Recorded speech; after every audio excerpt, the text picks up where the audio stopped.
Hello, and welcome to another edition of Spooky Reviews from Spooky Ventures. I'm Gary Hill, and I'm both your host and your reviewer. This is our 206th episode, and we're going to be looking at the DVD release of Mirror Life Modern Zombies. Now, let me say right out of the gate that these zombies are not the undead variety or the Haitian voodoo type of zombies. They're more like rage virus, like the whole 28 Days series.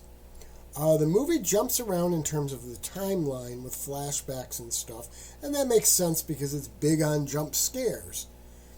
I wouldn't say it's over-reliant on them, but it's definitely heavy with jump scares. The storyline centers on some people who have an idea to develop a way to cure basically every illness. They use something called a mirrored image of DNA or something like that, which is the scientific reason for mirror life in the title. They set up an off-the-books human trial. The trial works great for most of the people in the test group. Unfortunately, there's a subset of people who have a very bad outcome, becoming violent and powerful. Eventually, the virus goes airborne, and the people running the experiment try to shut it all down before it releases into the world. Now, I won't give you any more of the plot than that, because I don't want to provide spoilers. This movie is a low-budget indie film that exceeds what those classifications might lead you to expect. This is a solid movie. It's packed full of action and thrills.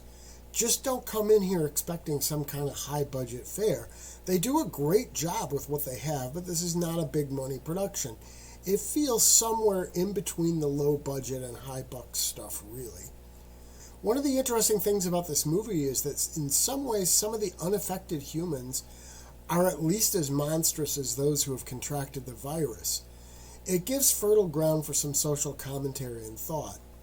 I like movies that can tell us something about life while also entertaining. This DVD has some bonus features.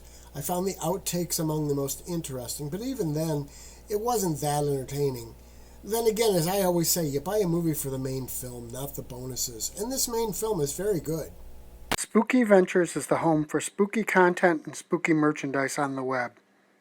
Check it out today at spookyventures.com. And remember, always keep it spooky.